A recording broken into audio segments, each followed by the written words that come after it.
So let's say I wanted to combine this zipper and make it so, this pair of scissors was able to zip up. So in order to do that, I'm going to hit Control T. I'm going to change the size of it. I'm going to decrease it a bit, and I'm going to do that same trick that I've shown you a few times. I'm going to decrease the opacity. And let me actually change the background to white. So I'm just going to flip this right here. Going to use the fill tool in order to make the background white, just because it's a little bit easier for me to see it that way. All right, here we go. So I'm going to hit Control T again. And you see this little point right here? If I move this point, it will actually keep that as the center point when I rotate right there. So there's a little tip that I haven't shown you yet. All right, so I'm going to do that. I'm going to hit Enter. I'm going to bring the opacity back up to 100%. I'm going to bring this below the scissors right there. And I mean, we've already done half of it right there.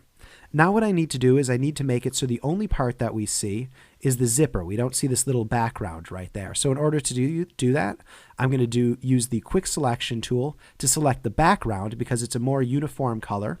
And I'm just going to hit, well, first I'm going to refine edge.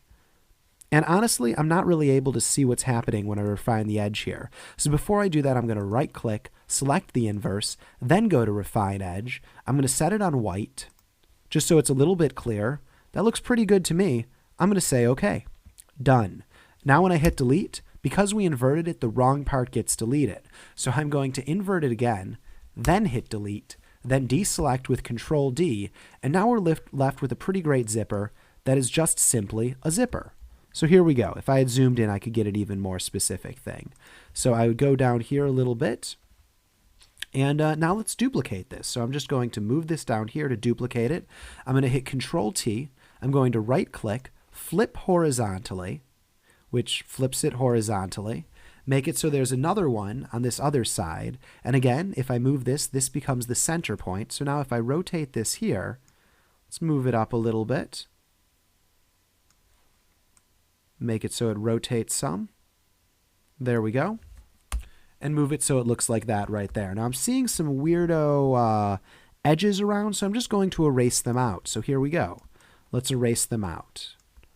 Where are those weirdo edges? I just want to get rid of them. Do you see that right here? Do you see that little black line? I don't want that. So I'm not sure which layer that's on. It looks like it's on this layer, so I'll go to that layer. See what I did in order to find what layer it was on? I just turned off the other layers. It was just that simple. So I'm going to go here, I'm going to go up, and I'm just going to kind of erase out everything that I don't want. Erase, erase, erase. Going to go to the layer that I want to erase more out of. Erase, erase, erase. Now, if you erase too much, the way to do it right now is to go back in the history palette. There actually is a better way using masks, but we're going to avoid using masks for this series just because it's a little bit too advanced of a subject to deal with when you're first dealing with Photoshop, and I don't want to add in unnecessary confusion. For now, this is more than enough. All right, so here we go, where we just added a zipper to this pair of scissors. I'm pretty happy with that, considering we did it in, what, a minute and a half?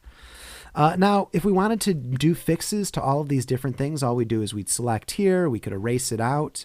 So I'm just going to erase that out right there. Just looking for all of the little stray bits. So I can see there's a little stray bit right there. I'm going to go to my Move tool. I selected the wrong thing, so again, let's go to my Move tool. That looks about right. Go down to my Eraser. You'll notice that I'm just hitting the keyboard shortcut for Eraser, which is E, and that jumps me to that tool, just as V jumps me to the Move tool. I'm not going to tell you what they are, but if you hover your mouse over them, it will tell you in parentheses. Just a way to get to all of them and use a shortcut key. So I'm turning them on and off, looking for the one that turns off this line. Bingo, it's this layer right here. So I'm going to go to my Eraser tool again, erase it right there. And here what we have is some weirdo amalgamation of a shape. Let's crop this down. So here's our crop tool. And I'm just going to crop this down, hit Enter, hit Control-0 to see it in all of its glory. And we have just created this using nothing more than selections, the Eraser tool, and I mean, that's really it. Maybe the Transform tool. Let's take someone out of an image and add a different person into it next.